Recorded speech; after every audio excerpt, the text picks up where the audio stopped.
Okay, good evening, everybody, and thank you for joining the City of Kingston's Heritage Area Commission and Historic Landmark Preservation Commission for our joint monthly meeting of each respective commission. Today is Thursday, December 2nd, 2021. My name is Suzanne Cahill, Planning Director and Organizer for our virtual meeting. Before we begin our meeting, we would like to go over a few meeting guidelines to help navigate the system as efficiently and respectfully as possible. We ask that members of the public and the press remain muted and off camera for the length of the meeting. As the organizer, I reserve the right to mute anyone who unmutes themselves. Commission members and city staff will control their own mute button. Good practice would be to mute yourself if you are not speaking to avoid background noise and feedback. If a commissioner or staff wishes to speak, they will raise their hand. As the organizer, I will call on them before they speak by stating their name clearly for our audio listeners and transcript recording. All of our meetings are recorded. Both video and written transcriptions will be made available to the public on the city website at a later date. Also note this meeting is being live streamed on the city's YouTube channel. In lieu of public speaking during the monthly meeting, we requested all comment to be received by 2 p.m. on Monday, November 29th, 2021. Comments were to have been emailed to skhill@kingston-ny.gov, hand-delivered, placed in regular mail, or in the Dropbox at City Hall. No comments have been received. All meeting materials, applications, supporting documentation may be found on the city website by going to www.kingston-ny.gov. Once on the homepage, scroll down to the bottom under meetings where you see the joint meeting posted. Click on an appropriate link for the meeting agenda and materials. If at any time you have an audio issue, please send a text message to the following number, 845-443-0416. I will repeat the number again, but be aware that phone calls will not be answered during the meeting. The number again to text is 845-443-0416. As the organizer for today's meeting, I reserve the right to lock and pause the meeting to eject anyone who has behaved inappropriately or to enter into attorney-client conference if needed. On behalf of the commission, I wish to thank everyone for your continued patience during this unique time and wish you and your family good health.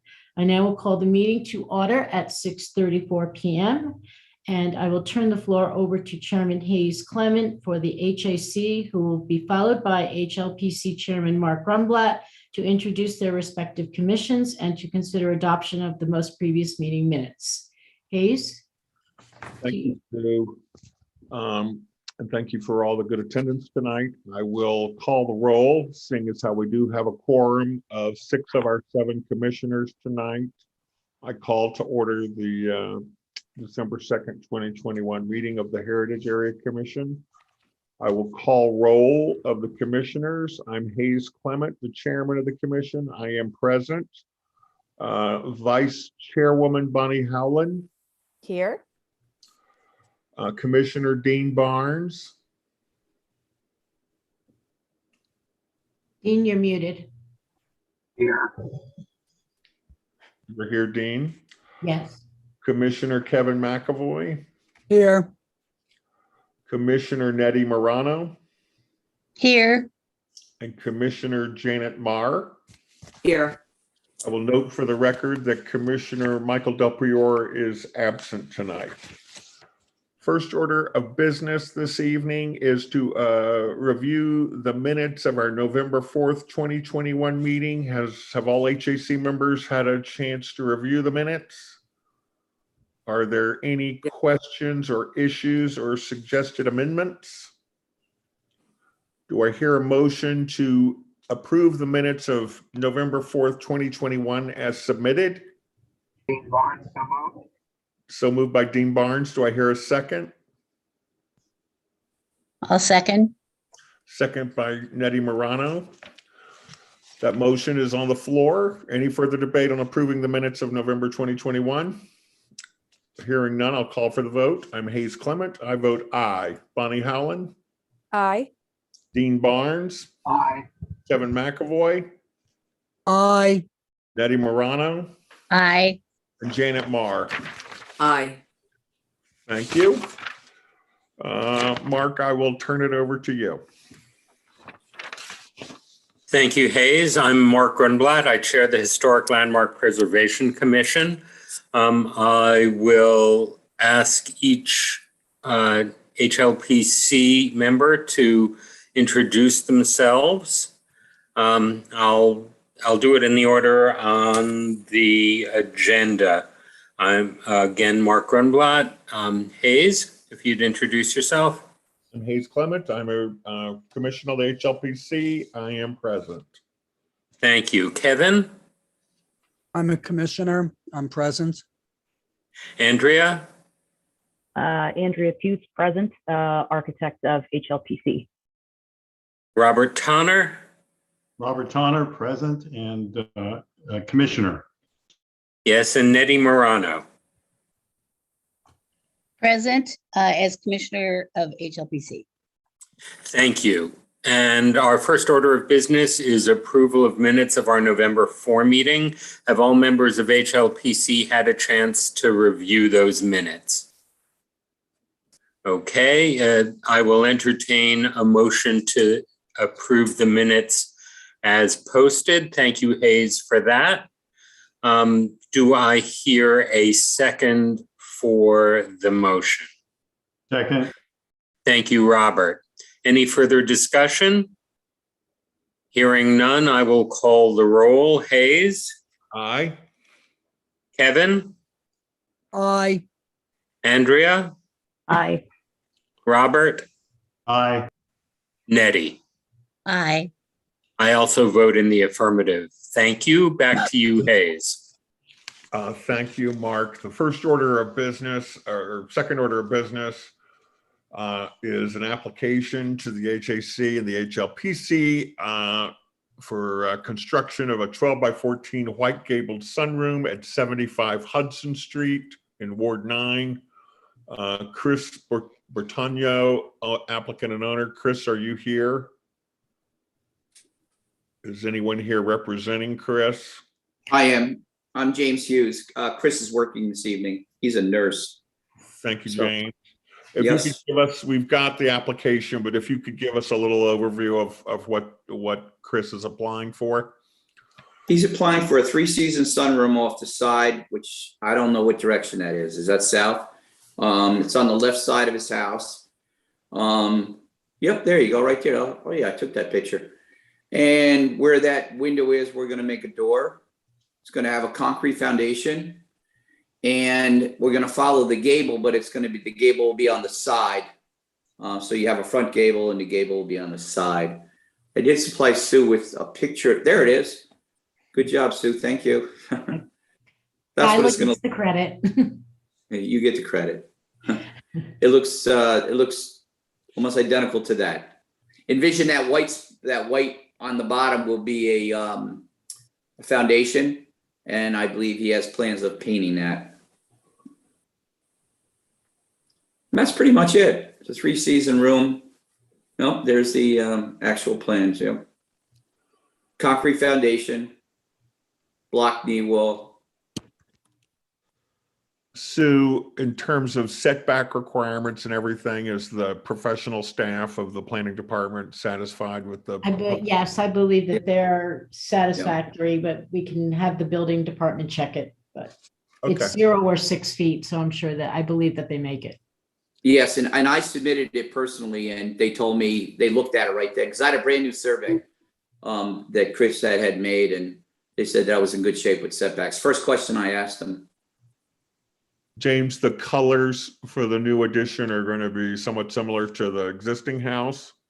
It'll be white, yes. It'll be white, and I'm going to match his shingles. Okay. Do any other members of the HAC have questions for James or issues to point out? Anyone? Hearing none, do I hear a motion to declare this a type 2 action under the State Environmental Quality Review Act? Dean Barnes, so moved. Motion by Dean Barnes. Do I hear a second? Second by Bonnie Howland. Second by Bonnie Howland. Thank you. Any debate on that? Hearing none, I'll call for the vote on declaring this a type 2 action under seeker. I'm Hayes Clement. I vote aye. Bonnie Howland, Aye. Dean Barnes, Aye. Kevin McAvoy, Aye. Nettie Morano, Aye. Janet Marr. Aye. Do I hear a motion to approve the application for construction of a 12 by 14 white gabled sunroom at 75 Hudson Street as presented tonight? Bonnie Howland, so moved. Motion by Bonnie. Do I hear a second? Nettie Morano, second. Thank you, Nettie. That duly made motion is on the floor. Is there any debate on that? Hearing none, I will call for the vote. I'm Hayes Clement. I vote aye. Bonnie Howland, Aye. Dean Barnes, Aye. Kevin McAvoy, Aye. Nettie Morano, Aye. Janet Marr. Aye. Thank you, James. Okay, I want to make one comment, if I may. I've worked with a lot of different boards, and I must tell you that from the beginning, Ms. Cahill was extremely helpful. It can be extremely frustrating, as you know, you guys are part of it. You're in the trenches with this. And I must tell you that she was extremely helpful to me and my staff. So thank you. That's nice to hear. Thank you, James. Thank you. Mark, I'll turn it back over to you. Thank you, Hayes. For HLPC, we are in an advisory capacity here. So our point of view is to be considered but not determinative. Do any members of the HLPC have any questions or comments for the applicant tonight? Hearing none. Sue, my question would be, do we need to submit even an advisory opinion, the vote already having happened, and no one having any further questions? You could just recommend that it get approved as presented. You don't need a preservation notice of action, so. All right, I will entertain a motion to approve the application as submitted. Would a member of HLPC like to so move? So moved. Yeah. Thank you, Robert. Do I hear a second? Andrea Pugh, second. Thank you, Andrea. I'll call the roll. Hayes? Aye. Excuse me. Kevin? Aye. Andrea? Aye. Robert? Aye. Nettie? Aye. And I also vote in the affirmative. Just a Thank point of you. order. Do we need a seeker declaration on that or no? No. I believe, Okay. You did yeah, that. I think it's not even required on an advisory opinion. Okay. Okay, the next order of business is 96 Home Street. That's an application to repair and renovate the front porch on an existing structure. Joseph Hakeem and Abraham Grazi, applicants and owners. Now, is HAC advisory on this, Sue, or other way around? HAC is advisory on this. Okay, we'll go first since we've started. Are the applicants here? I'm here. Yes. Abe couldn't make it. So you are, No. okay, Hayes, Joseph, just a thank quick- you. Yeah. Hayes, quick comment. Jim, you're all set for tonight, so you're done if you want to sign off. Okay. Sorry. Okay, Joe, if you could, maybe we've got the application, but if you could just sort of give us a little overview of what you're planning to do. So the porch is going to stay the existing shape and dimensions and size. We're just changing the decking and the handrails and fixing the foundation up because it's sloping and it hasn't been repaired or touched in years.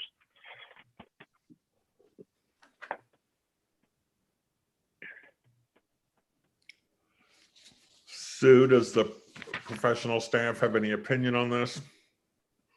No, the footprint is the same as you can see from this picture. This is existing conditions. They're going back to what is probably more historically accurate. I believe in the packet, Kyla, didn't we have a historic photo of this one? Yeah. So you can kind of see that it's a little bit more So it's accurate. open spindles as opposed to side. Right, right. Anybody on the HAC have any questions for the applicant here or issues to raise?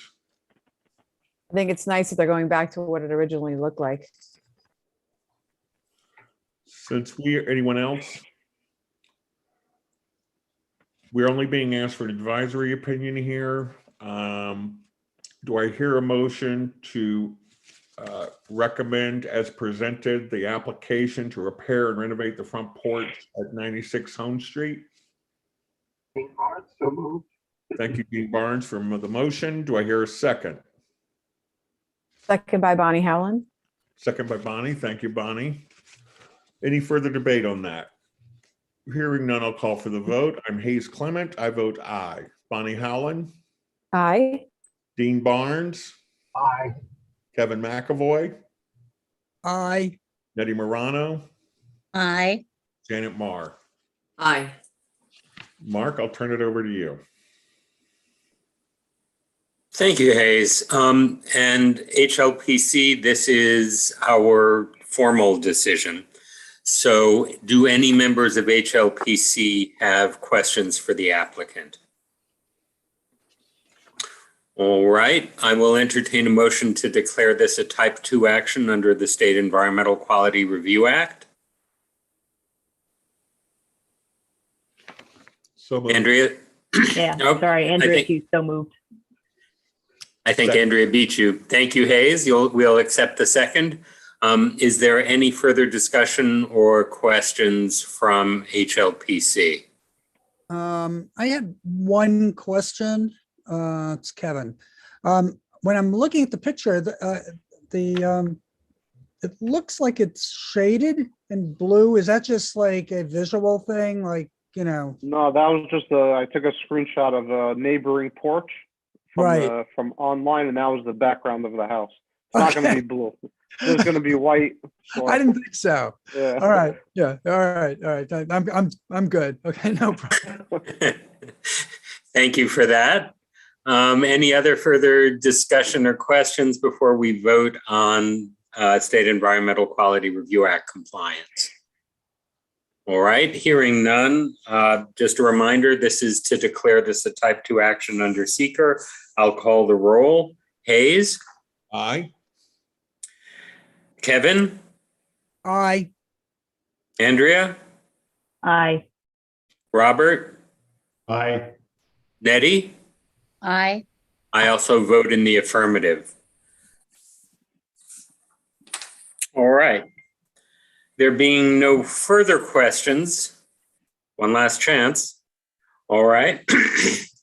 I will move that the commissioners present find as fact that the proposed renovation and repair to 96 Hone Street in the Rondout Historic District by applicant Joseph Hakim and Abraham Grazi, if done according to the plans reviewed at this meeting and according to the procedures stipulated in section 405-64 of the City of Kingston Administrative Code, is compatible with the historic character of the district for the following reasons.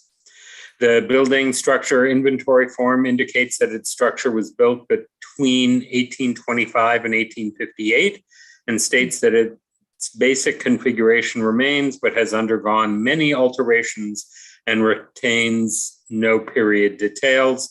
It continues, though, to be a contributing building in the district. That this work will cause a material change to the external appearance of the property, but will add back some of the period details that have been altered over the years. Any changes or additions to the plans or work as described and outlined in the submitted application will be subject to review by our commission prior to additional work being carried out. That this commission's approval does not obviate the need for a building permit from the City of Kingston's Building Safety Division or any other required approvals from relevant coordinating agencies. Based on the preceding findings of fact, I move that on this second day of December 2021, our commission grant a preservation notice of action to the above referenced applicant for the work as described herein and in its application to our commission such notice to be subject to the conditions contained in the foregoing motion. Do I have a second? Hayes Clement, second. Thank you, Hayes. Robert, any further discussion? I saw your hand up, Robert. No, that was just for a second. Okay. Thank you. Hearing no further discussion, I will call the roll. Hayes, Aye. Kevin, Aye. Andrea, Aye. Robert, Aye. Nettie. Aye. I also vote in the affirmative. All right, and on to nine. Mark and Yes. Hayes, we have 3 very quick HAC applications that can probably be done in short order, and the people are here. Do we want to just take care of them real quickly and get those people off for the evening and then move to Kingstonian before the last item on the agenda? That would, I concur. Yeah, I think that's a good idea. Hayes, I'll turn this over to you for a bit. Okay, the next item on the HAC agenda is 107 Main Street, an application for a 16-panel rooftop solar installation. Elizabeth Barone, owner, Eric Gottschalk, applicant. Eric, you're here. Yes, I'm here. We've got a diagram in the application, but if you could just give us a quick overview, that'd be great. Yeah, like you said, it's going to be a proposal of a 16-panel solar system. Not really visible from the main street. It's on the right side of the roof there and continues to the back of the house. Is it visible at all? Excuse me? Is it visible at all from coming down Main Street? That where you have the cursor right now, those first 2 panels, possibly if you're coming, if you're looking at this picture from the right. But other than that, I mean, you're not going to see any of the other panels on this house. Okay. This is an HAC is purely advisory on this too, right, Sue? Yes. Okay. Anybody have questions for the applicant from HAC? Anybody have a problem with this? Do I hear a motion to issue a positive recommendation for the 16-panel rooftop solar installation at 107 Main Street as presented tonight? Dean Barnes, so moved. Dean Barnes, so moved. Kevin McAvoy, second. second. Thank you, Kevin. Any further debate on this? Hearing none, I'll call for the vote on our positive advisory recommendation. I'm Hayes Clement. I vote aye. Bonnie Howland, Aye.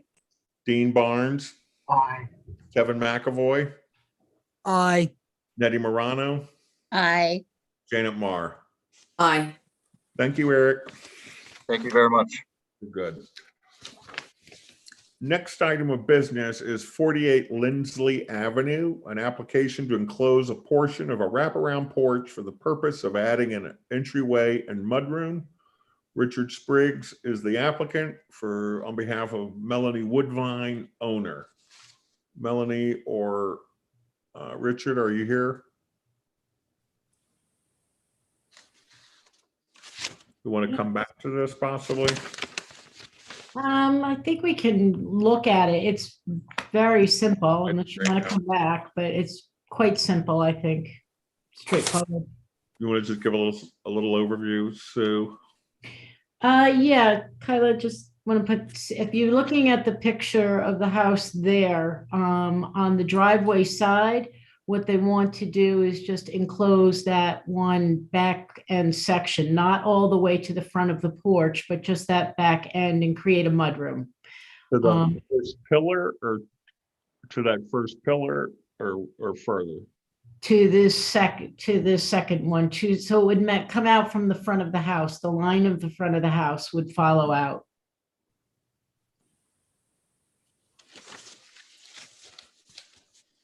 And it meets with, it's okay in term by the building or by the planning department. Yeah. Any questions or issues with that? I do think it's a little clunky, but at least it's an existing roof, a pitched roof above it. Anybody have issues or questions about this? Is it going to be just a solid, like, is it going to be closed off, no windows with the I think siding? The plan, I think there is a window. Hang on a second. Yeah, it's not the easiest drawing to decipher here.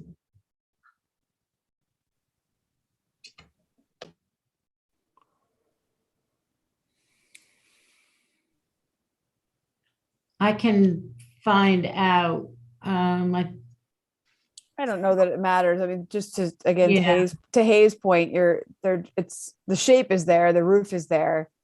If the siding is going to match, then I guess it's not really that much of a difference. Yeah, these are horrible drawings.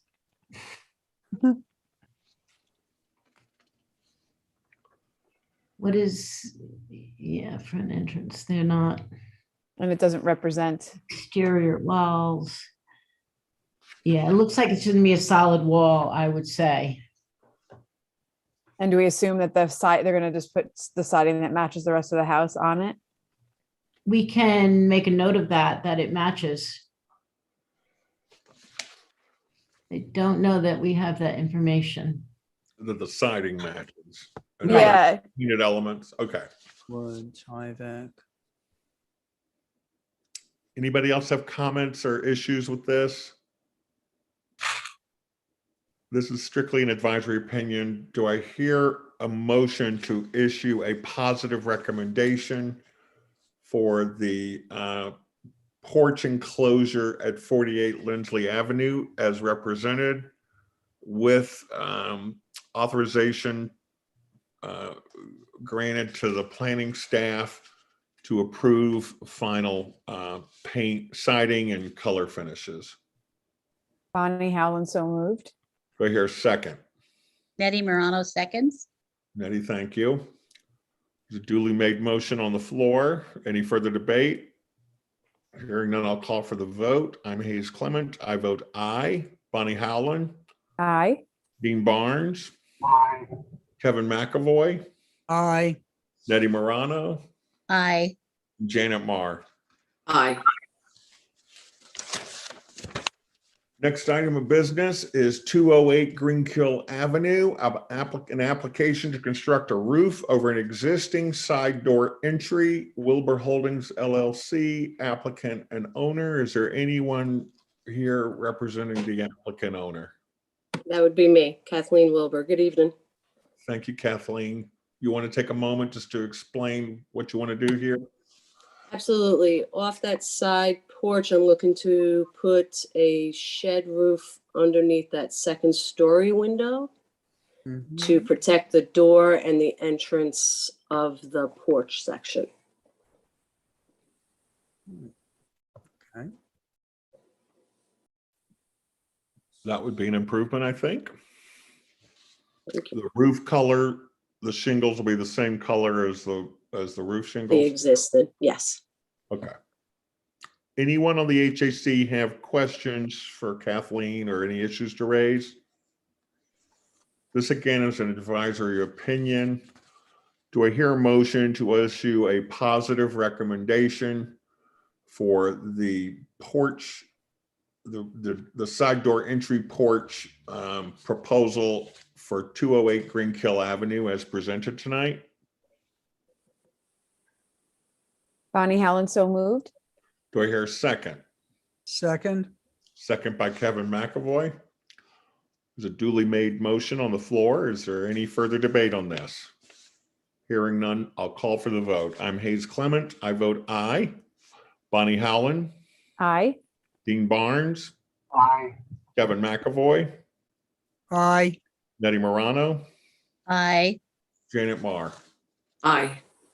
Thank you, Kathleen. Thank you. Have a good evening. Happy holidays. Thank you, you too. Last item on the HAC agenda, the exclusively. Hayes, why don't we just wait for that? We'll do that at the very end, I think. Okay, so we'll go back to North Front Street. Right. All right. And I am going to just give Scott a find him. Sue Sue, and it Mark might be in the, helpful- It might be helpful, Sue, if you sort of just gave an overview of what we're going to do tonight, what we're not going to do tonight.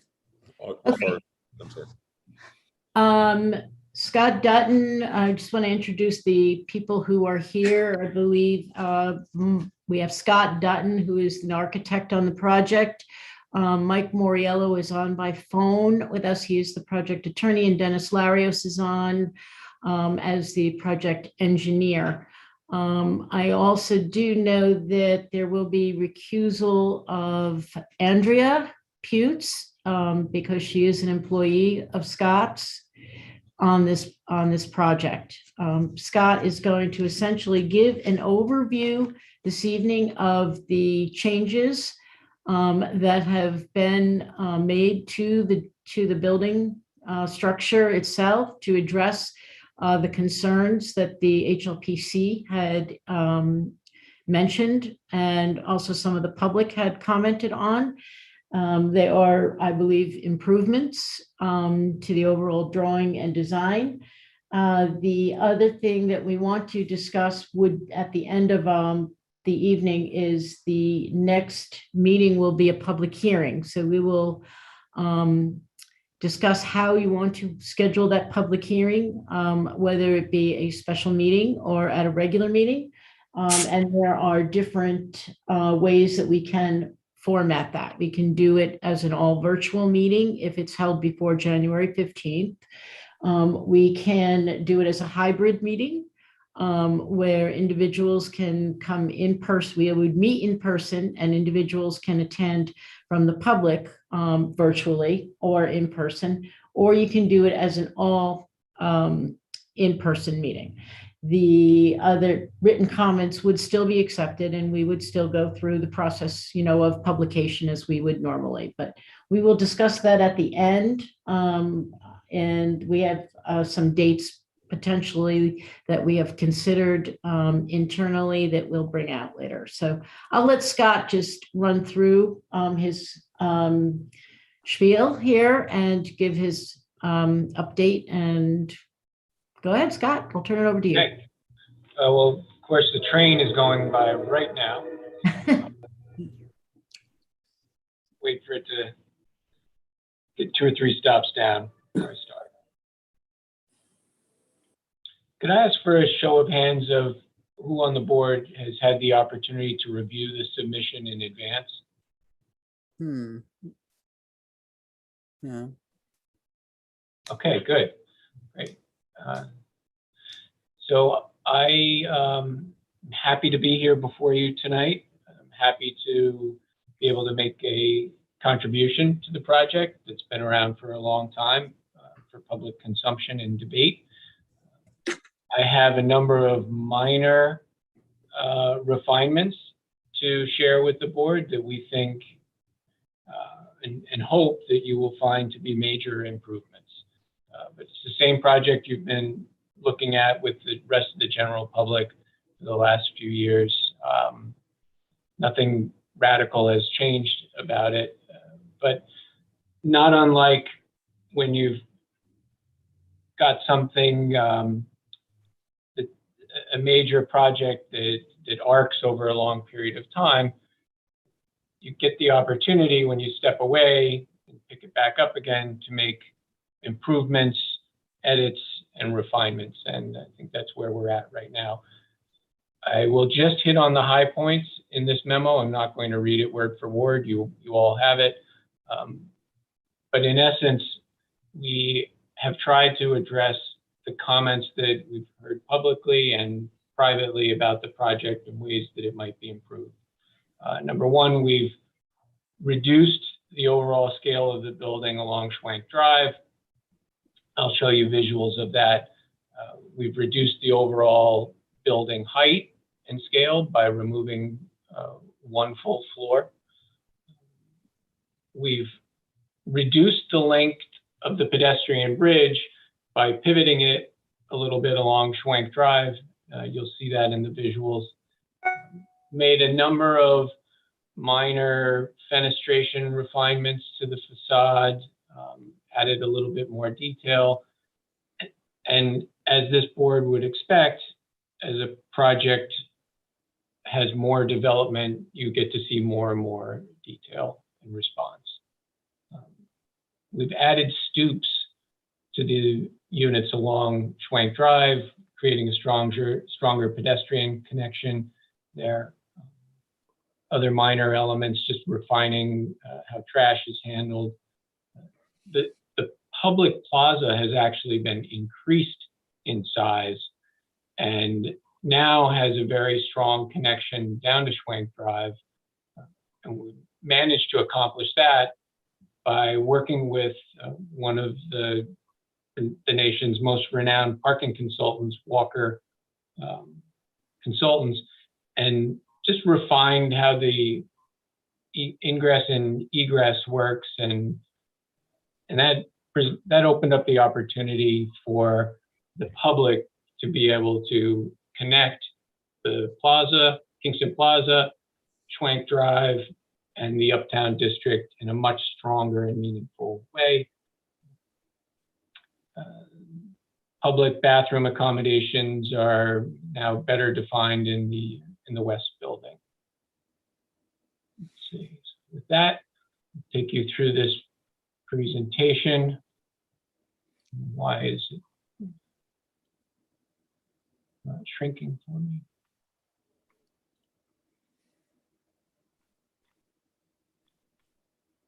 Okay, there we go. So on each of the following pages, you'll see the visuals that you've been looking at for the last couple of years and our refined response. Just walk you through a couple of the specifics here. This is Schwank Drive. You now see stoops that bring you up to the residential units here. The bridge that came across and landed in front of the medical group has now been pivoted a little bit, which reduced its overall length and visual impact. You get a hint of the pedestrian plaza cascading down to Schwank Drive off in the background. The story removed, this floor removed from the lower section of the building, and then this entire upper story here again removed to reduce the visual impacts of the building. Get a closer view. This, you start to see some of the brickwork detail that's being contemplated now.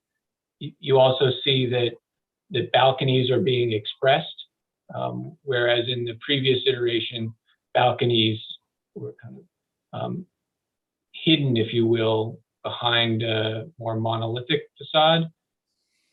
In the refined response, you start to see more articulation and detail, and shadow, and a dissolving of the facade in a way that we think is favorable.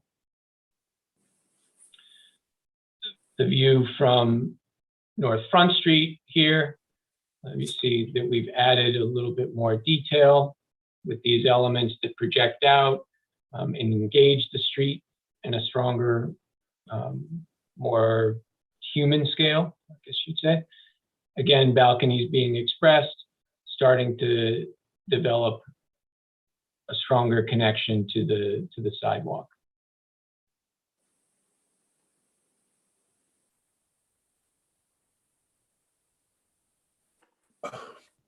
The plaza, you start to get a hint of here. We'll see more of that. Public kiosk information, kiosk that's been talked about and promised as part of the sponsor's commitment to creating that element. That is now front and center at the head of the plaza.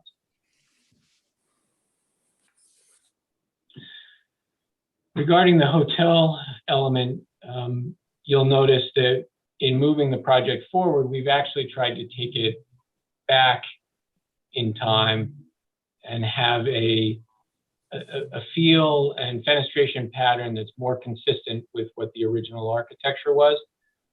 Just little details here, you can see that we've removed a number of the windows, creating more space between them, the opportunity for shutter elements, and an overall just a more honorific reference to that original architecture.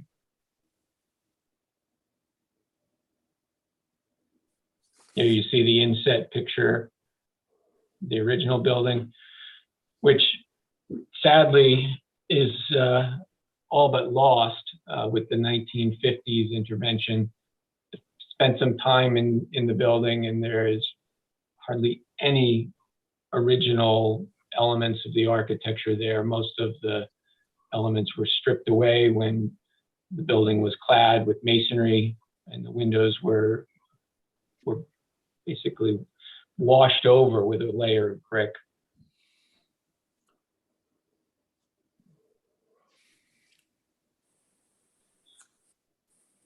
Floor plans I'll pass through. You'll have ample opportunity to study those.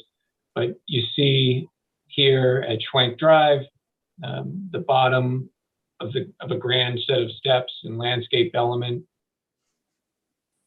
You'll notice that the pedestrian bridge is now shorter and has a dog leg in it so that it doesn't feel so imposing. And it lands in a place where we think there's a much better connectivity to the plaza and creates the opportunity for more people from the plaza to use Uptown and the folks from Uptown to use the plaza. That is an elevator element there, so it'll be fully accessible. Next level, start to see a little bit more of the plaza, still subterranean. Again, still subterranean at the parking garage. Here you get a hint of how you would enter the parking garage from wall and north front. Now at the main public elevation, if you were to compare this drawing to the drawing that you've been seeing previously, the public plaza came into the site and then stopped. What you see now is a through way for pedestrians to be drawn into the plaza and have a purpose. Some might come just to avail themselves of that feature, but others might use it as a way for a pedestrian connection down into the plaza.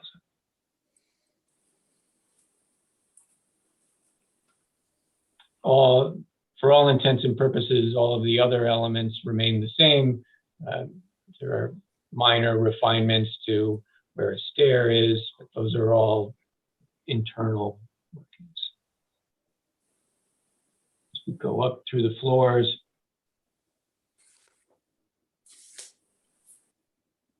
fairly straightforward double-loaded corridor. Elevations, we feel are now more contextual to the Uptown fabric and that of the city of Kingston. Elevation view from the rear, again with the floor removed, more masonry detailing. You're looking straight on from Kingston Plaza. The bridge, which has railroad hints in the architectural detailing, and the full story removed. These are interior cross-section views cut through the courtyard, looking at the two interior facades.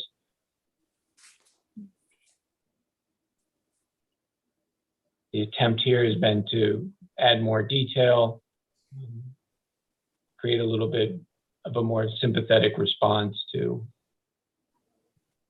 the community. With that, I'm happy to scroll back to any of the sheets and take questions if there are any. This is Bonnie Howland. I want to say this is beautiful. I really disliked how medical it felt before, and it didn't feel in tune with everything around it. I was struggling with that a lot, and you can see it in some of the views. You did a beautiful job. Well, there are a lot of people that have made a contribution over the last year here, so I think It's the developers really deserve great. the credit for making the commitment to try and address the concerns of the community. I concur. I think it's a very, very significant improvement. Part of the improvement is clearly the trading off the density on Schwenk Drive. I have a couple of questions. A minor, but not so minor part of the improvement to me is the brick tone and the color. I think those are vast improvements. Are these just placeholders, or is this the intention at this point, at least, Scott, is to go with this color brick and these fenestrations and paint colors? Well, they're an intention suggestion, but given that we are still in design, I can't point to this brick and tell you that it's a Glengarry B321 at this point.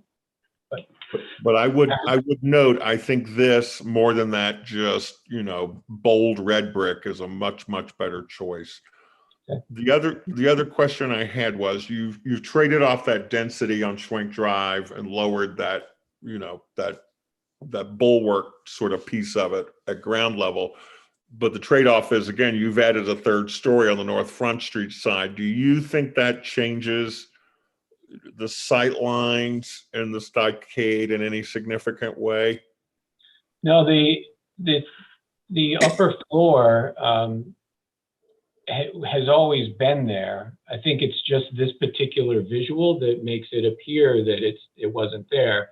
If you closely compare the plans, the only element that wasn't there in the last iteration was a small section here that was pulled over, which in straight on elevation view just didn't feel right. It felt like it was missing a tooth, if you will. Right. But compare the last set of actual floor plans, and you'll see that floor was there. Well, I think it's all of it. Even the color and brick details are so significantly better that I would certainly hope that the final proposal at least incorporates those. I mean, I think that's part of just a significant improvement of this. Even the view you're presenting right now just feels so much better. Yeah. Massively better. A couple questions for you, Scott. What's the siding on the hotel building? It would be hardy board, hardy panel with hardy batten strips. And so the fenestration, like the brackets at the eave, those would be some composite hardy board thing too? Well, there are a number of products out there. We've been fond of using a product called Boral, or Boral, B-O-R-A-L. If you're familiar with the building across from Dunkin' Donuts on Broadway at Thomas Street, that we did, Finkelstein and Partners was in that building until recently. That was our first experiment with using the Boral product, and I would encourage the board members to go by and take a look at it. It's dimensionally stable in the way that PVC elements are not. The PVC expands and contracts, it opens up, you start to get gaps. The Boral product is a product that can actually withstand contact or be partially in water without that expansion, and it tools like wood, which gives you the opportunity to use a router and scroll off or soften edges. So I think when it comes to brackets and cornice elements, that we'd be looking for something that didn't require constant maintenance and could be painted in with the hardy product. Looks great. And that's what's on these buildings, the taller buildings facing Schwank Drive as well? Correct. Hardy panel in the case where you get wider panels with batten strips, hardy board in clapboard on the lower levels. And I should add that products like that, like the Boral product, is a fantastic product for, say, replacement of window sills in historic buildings, where the sills are subjected to continuous wetting, where snow and ice accumulate, but you want a painted finish. Because it's the swelling of the wood and the contraction of the wood that starts to break that bond with the paint, and then you need to constantly maintain it. And if you don't keep up with it, then you get rot and deterioration. As early on, the Plaza had a glass element that people were expected to walk through. I'm not seeing that anymore, but since it's glass, it's hard to know, so I better ask. No, this is more of an open plaza with a lawn element. And then, of course, the grand set of stairs. And is that a fountain cascading down in the middle there, or? This element here would be landscaping. Okay. Whether there's a water feature or not is the subject of internal debate. Water features in the summertime are great. Water features in early spring, late fall, and winter can have the effect of feeling a little barren. So. Right. So also I'd ask for an elevation with some additional detail on the facades facing the plaza. You've given us a hint there. It's tough for me to get a feel for what it'll be like walking through there. I see, two different sorts of facades carried through and then carried around the corner, if I'm reading this right. And you absolutely are. This section cut here goes down through the stairs. So you see the brick facade from Schwank Drive wrapping around, kind of dying into that terracing plaza. And then there is a very deliberate attempt to break up the massing of that interior street facade, if you will, with differentiation of color, material.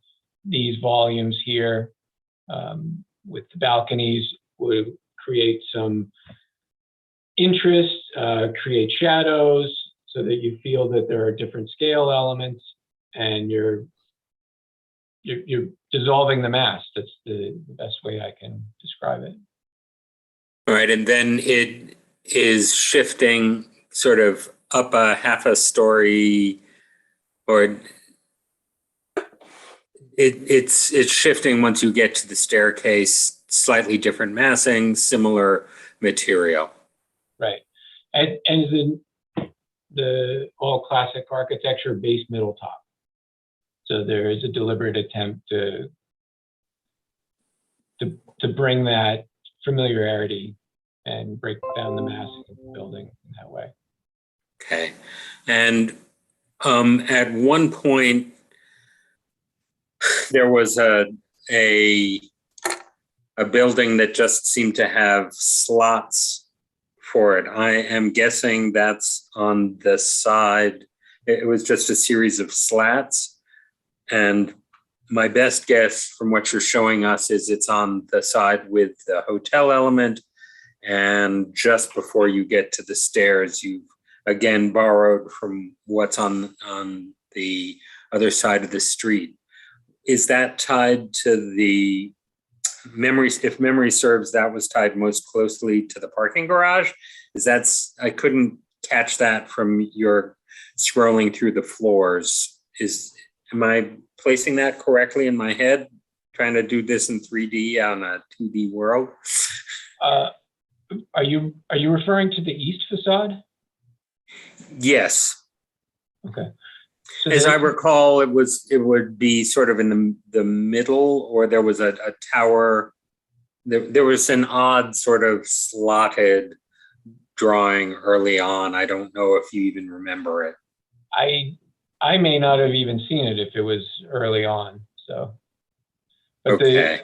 The attempt here, as you can see very clearly, to looking at the east facade from that interior street, is to identify the hotel element and then draw a line for the building massing that extends beyond it. Much like on the western view here, you've got a defined building at the corner, and then you start to feel another architecture. And one of the things we have to do with renderings is be careful not to impose too much shadow, or you start to lose detail. So a lot of that has been faded out here.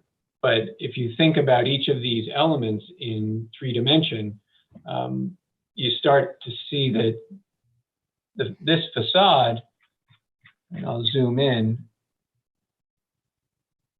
should have a tremendous amount of variety in terms of its opportunity to capture the light and create shadow, which will create interest on the facade. Each one of these elements here is a balcony. You have roof canopies here, balconies here, the bridge element. What's the approximate depth on those balconies? Are they just little Juliet balconies, or are they 6 foot? No, they are a little bit more than Juliet balconies, because in some cases they're used to access from the side. So I'll have a more definitive response for you at the next meeting. But okay, thanks. I know it's a big project with tons of detail, but we're going to need to get into that kind of level of detail, I think, to get a full understanding of its visual impacts.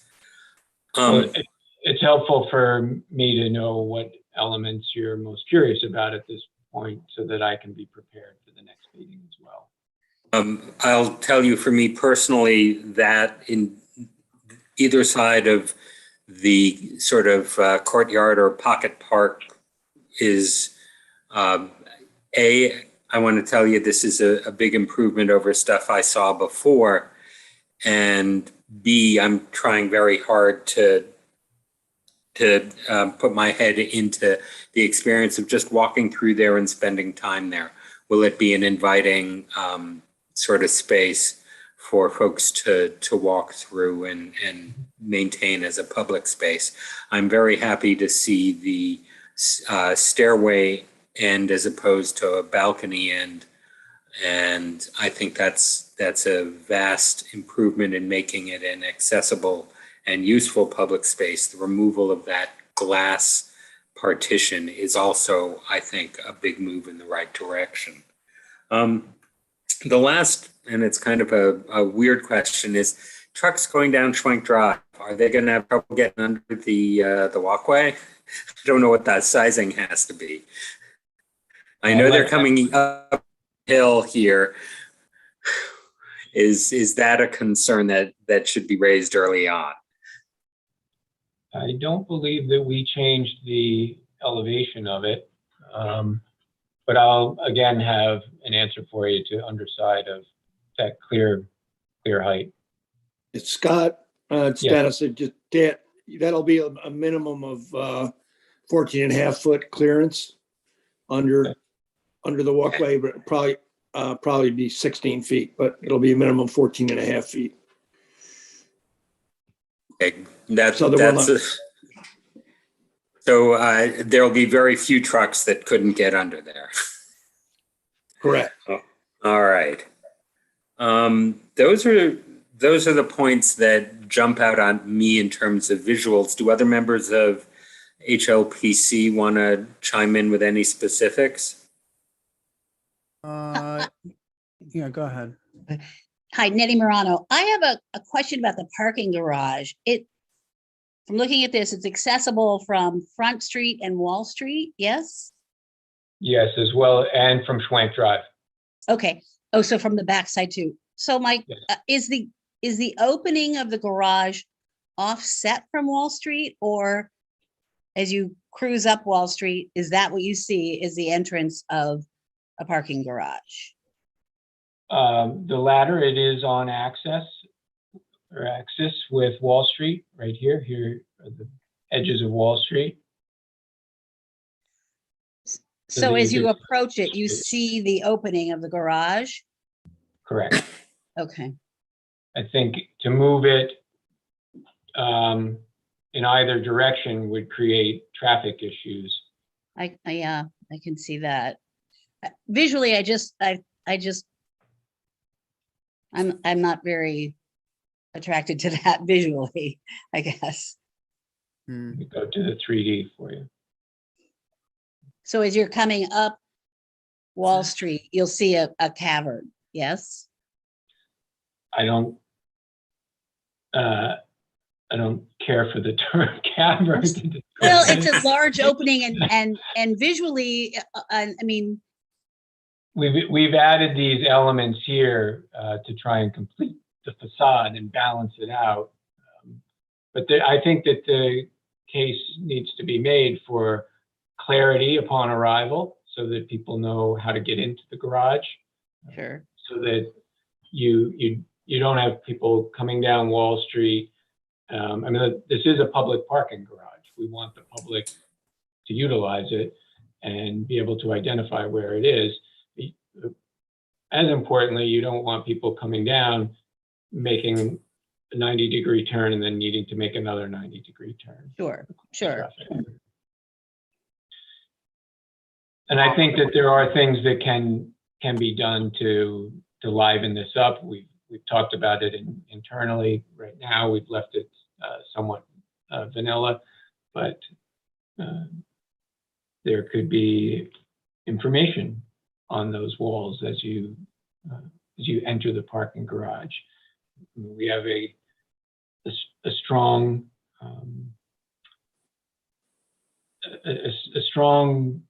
group of folks in this community that are very talented at painting murals. Sure. So, that would be, yeah. I mean, I think it's a little premature, but I think there are opportunities for us to warm that up. Scott, the only, the hotel building tries to mimic kind of the Pike plan. The building to the left still has the Pike plan. What's the thinking behind not extending it across the main apartment building, maybe with the exception of the garage opening?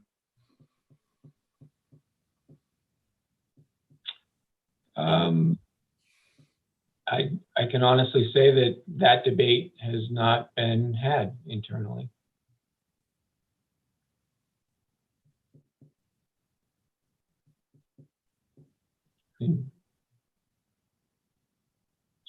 More visibility, but let us discuss that and think about that between now and the next meeting. If I could just jump in there for a second. I was, I know more about the Pike plan than I ever want to know.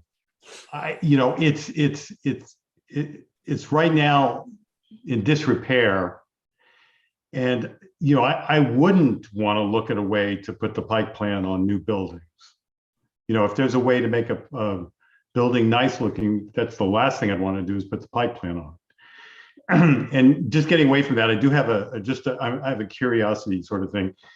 First of all, I want to say that I think it's a stunning difference between the original and what you guys did. It's amazing. But Scott, the walkway across Schwank Drive, where does that land? Where is the railroad track? Dennis, do you want to take this one? I'll see if I can call it. And I don't have Yeah. all civil, but here's the, It would land just short of the railroad. Where the sidewalk is at the bottom of the hill coming down Schwank Drive from Clinton Avenue. Right up against the sidewalk and just short of the railroad. Do you still have to walk over the tracks, right? There'll be, and we've been discussing this with county planning, and of course the county owns the railroad tracks there. A sidewalk across, a safe crossing into the plaza, into the Kingston Plaza from this elevator and stair tower structure, so that there be much more pedestrian friendly. What's going on now at the city level, though, is they're looking at a Schwank Drive improvement plan from this location at the plaza entrance all the way up to Washington Avenue. So the traffic engineers and the city folks that are dealing with that project are working with us to try to coordinate. Because one thing they're looking at possibility here is a small roundabout at this intersection. And they're looking at a small roundabout up possibly at the Frog Alley Schwank Drive intersection because of mostly traffic safety and calming issues. So we're working with them, and they have a bicycle and pedestrian plan associated with the Schwank Drive improvement. So we're trying to coordinate all that, but we're comfortable that this shortens the bridge significantly, and I think will also improve pedestrian access into the plaza to and from. If there was a traffic circle there, Dennis, how would it land in the same location? We might have to shift it a little bit. Okay. Slightly up the hill. The traffic circle would more impinge on the plaza and on the railroad, which is just to the left of this, of what you see on this drawing. And that's an expensive element. So that's still being discussed at the city level. I just want to remind people, when this is Sue Cahill, when you speak up, just introduce yourself, state your name for the record, please. Thank you. Thank you. Okay, so I'm Dennis Larios, project engineer, and I was answering the questions about the stair tower on the north side of Schwank Drive. And Dennis, this is Hayes Clement. If, say for whatever reason, the closure of the Fair Street section didn't happen, it looks like these plans now would accommodate that. You could still get cars in and out of the lower garage portion onto Fair Street, correct? And you would still have room for sidewalk, everything else. Are you talking about are you talking about keeping that one block of Fair Street extension open would be compatible with this plan? Well, yeah, if it's not in our wheelhouse, the Fair Street section, I get that. But if that didn't happen, why couldn't this plan be enacted? Because the actual garage now, in order to make some of these improvements and reduce some of the building scale and areas, the garage actually will be built not only on either side of Fair Street extension, but in Fair Street extension. You also lose all of this opportunity. Plus, you would lose the pedestrian so the plaza. Garage connects underneath Fair Street. Yes, okay, it will. But on two levels. But you would lose all of this as well. You would lose that plaza for sure. Yeah, and the retail and the entrance to the hotel, which are off of the plaza. Got it. And the public restroom, and this plaza, you'll see better plans of that very soon. But there's a nice event space there, stage. It's I really going to recently be. had the opportunity to spend some time in Burlington, Vermont, and this section up here is starting to have a similar kind of quality and feel to it. And that plaza, I can tell you, is incredibly vibrant. And You're talking about Church Street. This is Mark Grunblatt in Burlington. yeah, with the historic structures down Yeah, the street. I'm familiar with the area. We, particularly since there are reasons to enter the plaza now. It's not just a cul-de-sac. There are views of the mountain. There's retail in here. There are public amenities. The public restrooms are right here.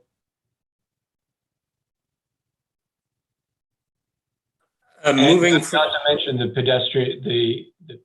pedestrian bridge and elevator down to the plaza and all of the stores that are in it.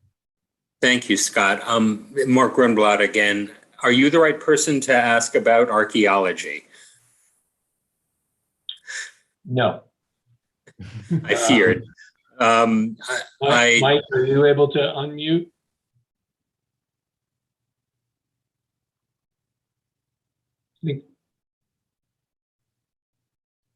I think if you have a question about archaeology, if I could ask you to air it tonight, and we can have Dr. Diamond respond to that question.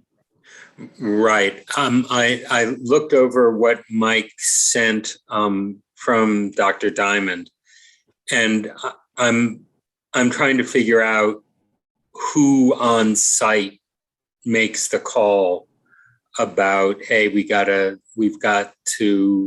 found an artifact, we need to get this reviewed. I mean, the site here encompasses things that are ancient as well as the old Montgomery Ward building that may have bits and pieces that are kind of confusing to figure out what's what. How is that getting figured out? I know that Dr. Diamond will be on site at certain points. How is there a single point of contact, Mike? Mark, can you hear me? It's Mike Moriello. Yep, I can. Thank you. Hi to everybody. Mike Moriello, the attorney for the project.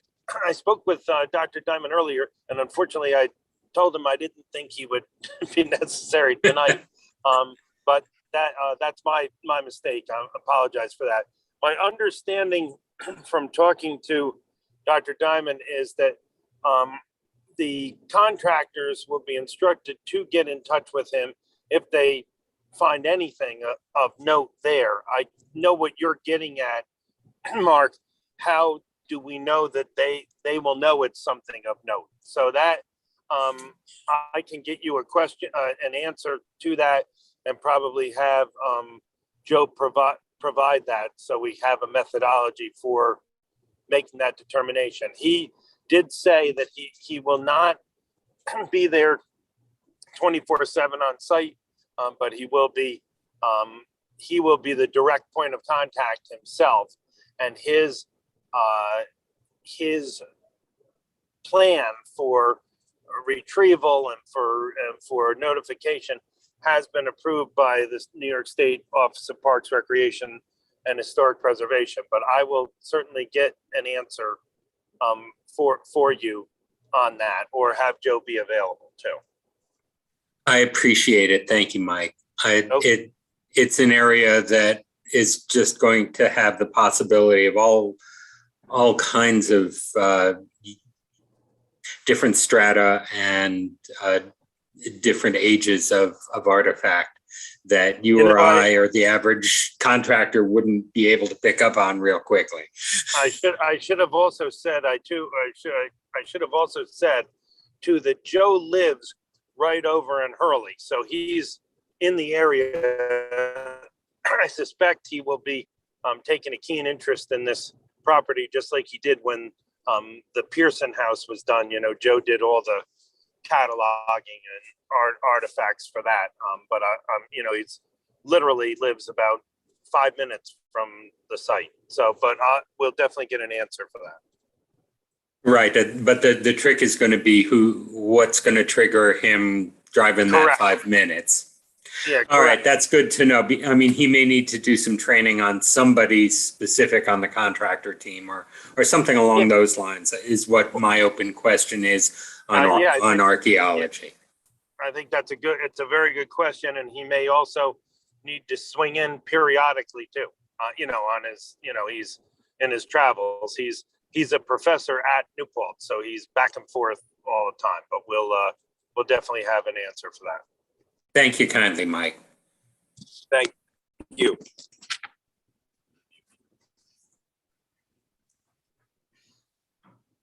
All right, any other questions from HLPC for the applicant this evening? Yeah, so Scott, I was just going to reiterate what Mark had mentioned earlier about getting additional views of the plaza. I think that's been mentioned already. I thought I heard Dennis say that as well.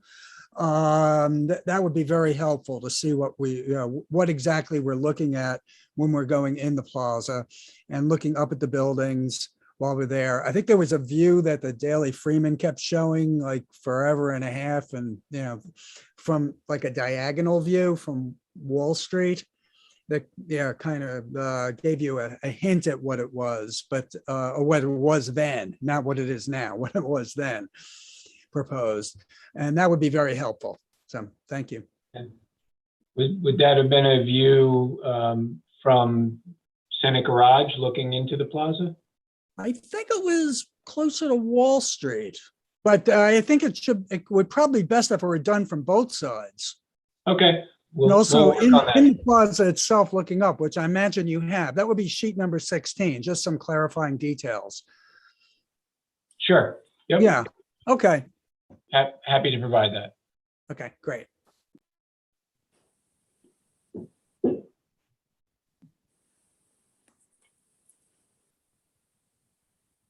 All right, Hayes, do you want to hold or open it up for your members as well? Does the HAC have anything additional they'd like to say? Again, I think it's a pretty incredible improvement. I would agree, and I just I would echo the remarks about the opening of parking garage, that the interior be paid attention to. Obviously, a lot of times parking garages, the lighting is an afterthought, and just to point that out, to keep that in mind. In terms of a public hearing, I think my preference would be to have, a public hearing that would come for both the HAC and the HLPC, but separate from a meeting. I think this is significant enough that tacking it at the beginning of what might be a long agenda in January or afterward is a little too much, given the volume of people who probably want to speak and share in these, in these new renderings and new proposals. I think we ought to do it on a separate date from the regular meeting, but that's near that time, but a separate meeting.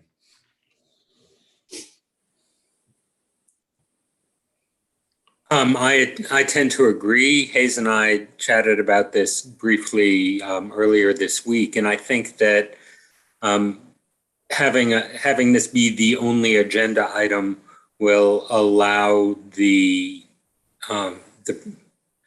project managers and proponents to really lay it out, not just for us who have seen earlier versions of this, but for members of the public who may want to comment.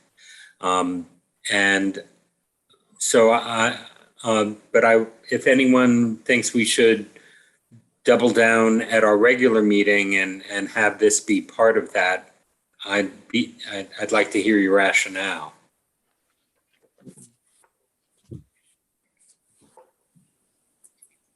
Again, this is Mark Grunblatt speaking.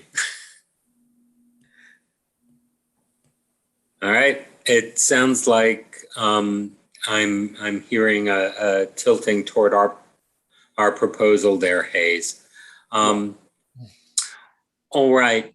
The other question is, how do we want to structure this? Do we want this to be in person, online, a little bit of both?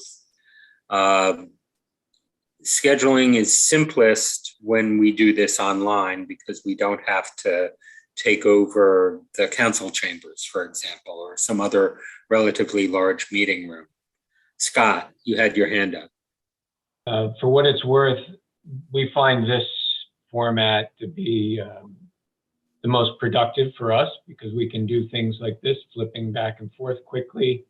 It's a little more challenging for us to do when we're in the common council chambers where audio is sometimes an issue as well. And there are folks who are doing it in a hybrid manner.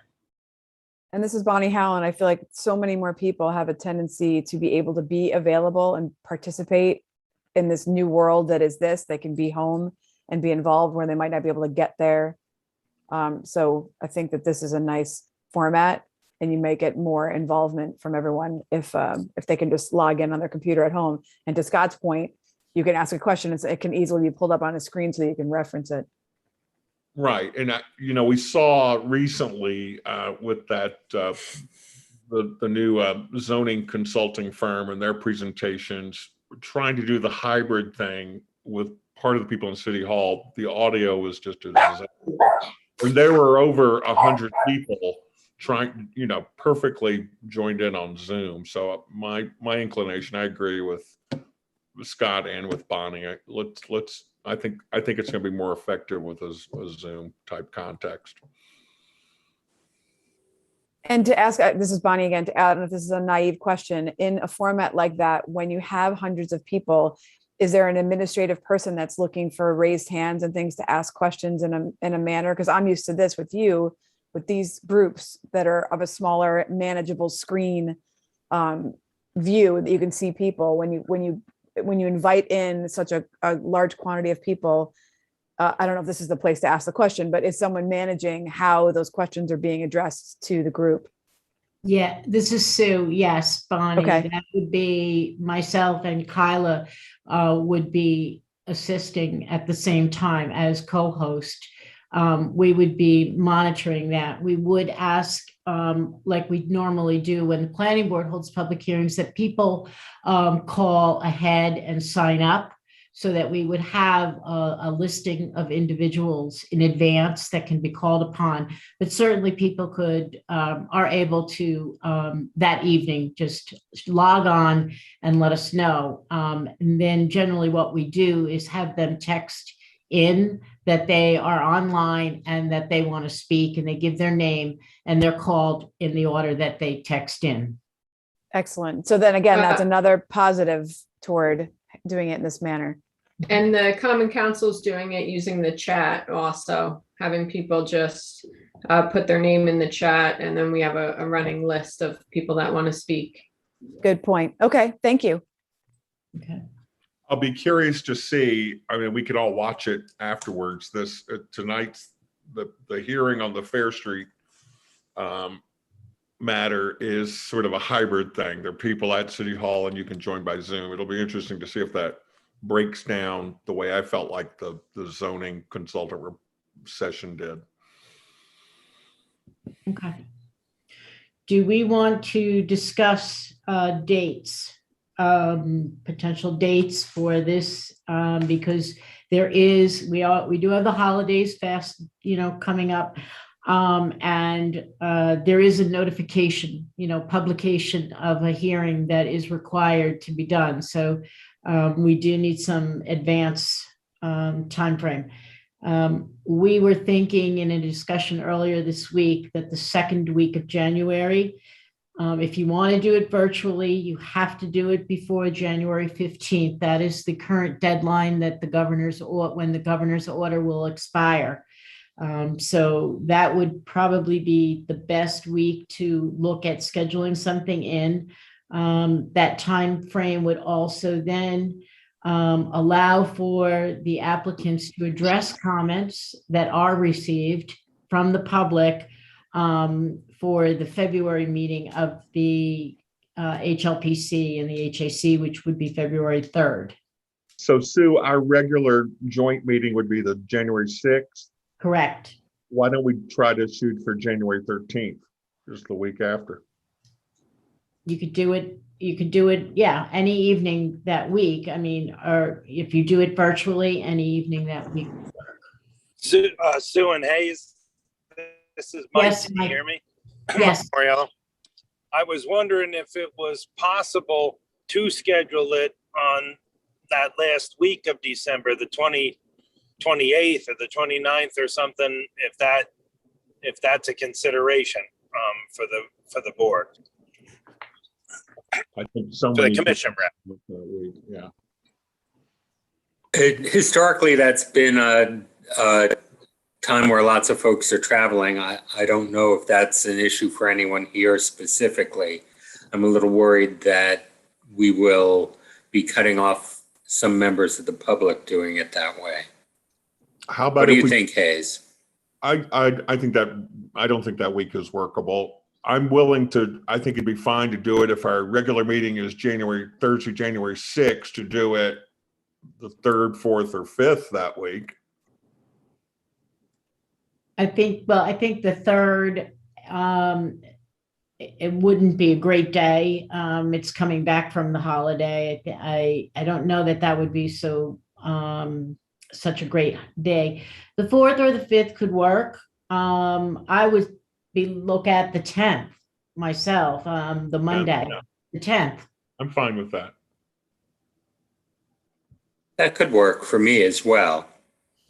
How about all the other members?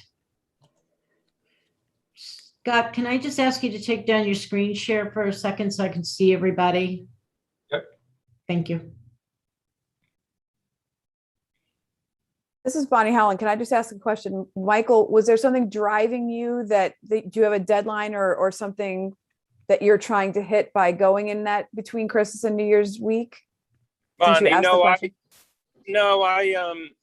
I wasn't trying to hit any kind of deadline. I was just trying to go forward with a special meeting that was before the regular meeting. But I certainly, whatever the board, whatever the commission, both commissions' pleasure is fine with us. We're okay.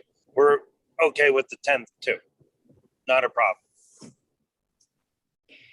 I think that the 10th is, I'm also thinking that, in order because the HLPC is ultimately going to have to be considering issuing the preservation notice of action.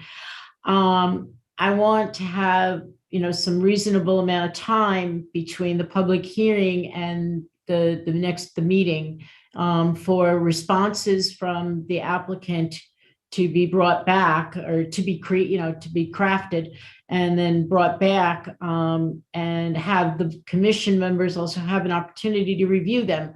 And I don't know that turnaround can happen so quickly in a week's time. If that's what you were thinking of going back to the January 6th meeting, then Mike. So this is Mike Moriello again.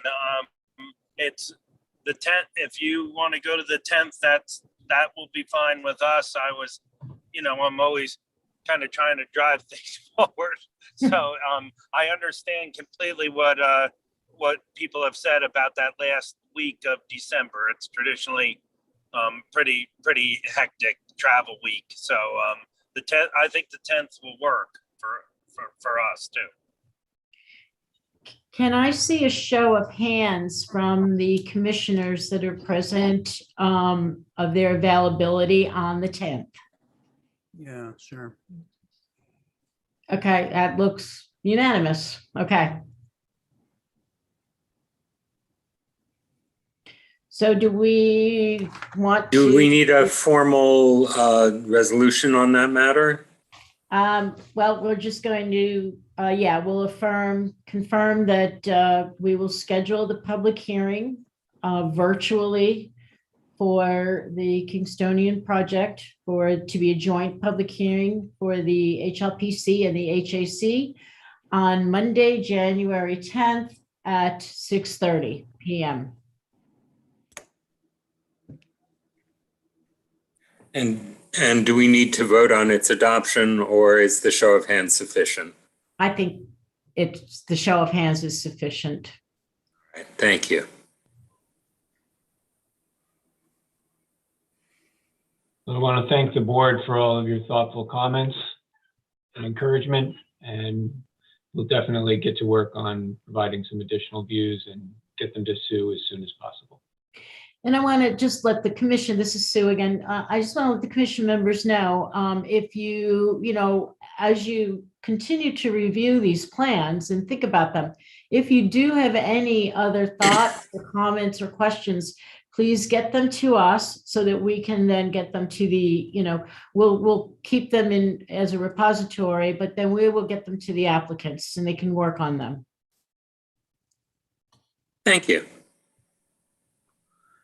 All right. I think, Hayes, you've got one more item to consider, but am I able to entertain a motion to adjourn HLPC? Yes, you are. Well, I will be happy to entertain such a motion. Hayes, I believe that's a motion. Do I hear a second? Second? Kevin, I think you just beat out Robert. Thank you for that. I will call the roll. Hayes? Aye, but HAC, remember, you have to stay on. We have one more thing. I vote aye. Kevin? Aye. Andrea? Aye. Robert? Aye. Nettie? Aye. I also vote in the affirmative. It's unanimous. Have a lovely evening all. Thank you. Thank you. All right, HAC members, the last thing on the agenda is a coastal consistency request from the New York Division of Homeland Security. Do you want to walk us through this, Sue?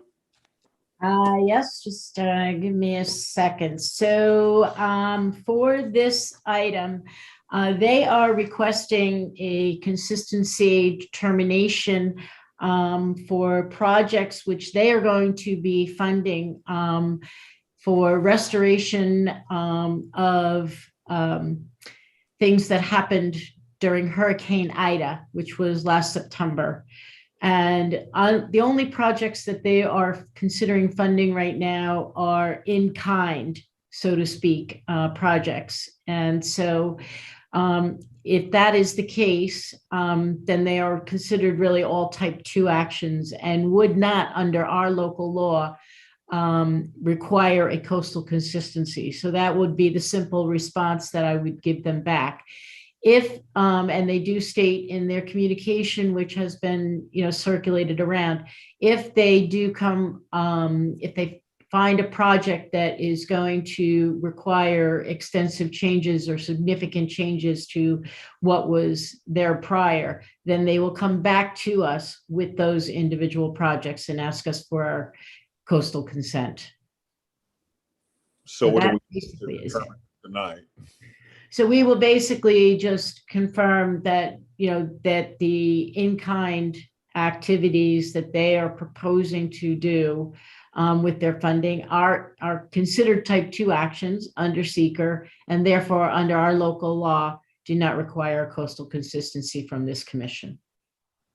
But we do that on a as needed basis as the projects are proposed, or we're doing a blanket pre-approval now?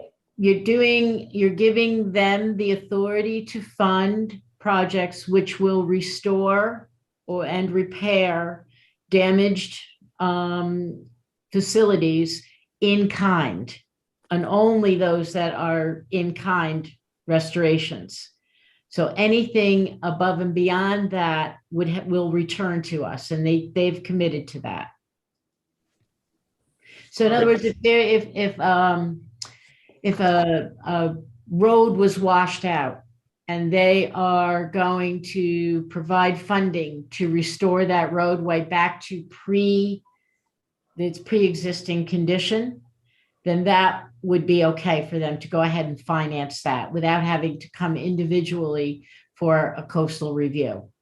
Okay, if they were going to, though, take a roadway that got washed out and build a bridge instead of just a flat road, that's not in kind.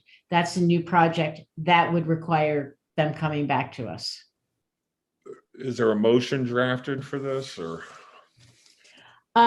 Just to, I will write them I'll communicate back to them that, as they have structured their request, those types of projects are considered to be type 2 under the seeker, and I will include a copy of our local law, which basically then does not require them to receive a coastal consistency from our group specifically. Everybody's on board with Sue issuing that letter. Yeah, I have one question. It's Kevin. Sue, have they mentioned anything regarding bulkheads in Rondout Creek? They did not, no. Okay, yeah, that would be, yeah. Okay. Well, nothing like that was lost in Hurricane Ida in the Rondout, was it? Well, we've been having an ongoing water seepage issue there, and it's getting worse since September. Right. This is just what was damaged due to Hurricane Ida. That's all that this funding is. It's not. Yeah. It's not upgrading or repairing existing facilities. Okay, got it. What are really the things they're going to be talking about, Sue? I mean, in terms of actual local projects, you feel like? I don't have that listing. They didn't provide a listing of local projects. This covers multiple communities. It's all it's everywhere in the coastal boundary. So. Anybody have an issue with Sue issuing that letter? No. Do we need to vote on it, Sue, or we're okay? Okay. Do we need to vote on a motion, or we're okay? Just authorize me to write the response as discussed.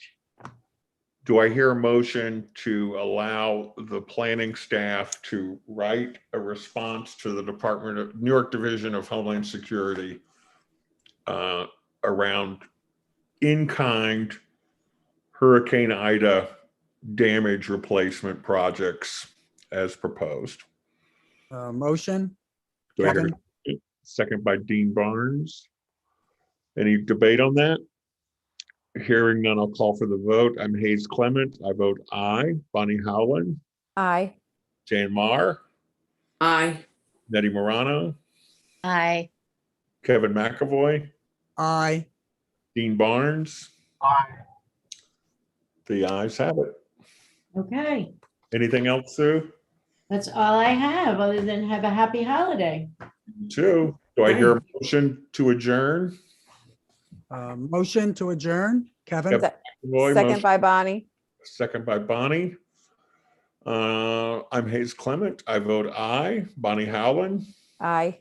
Jan Marr. Aye. Nettie Morano. Aye. Kevin McAvoy. Aye.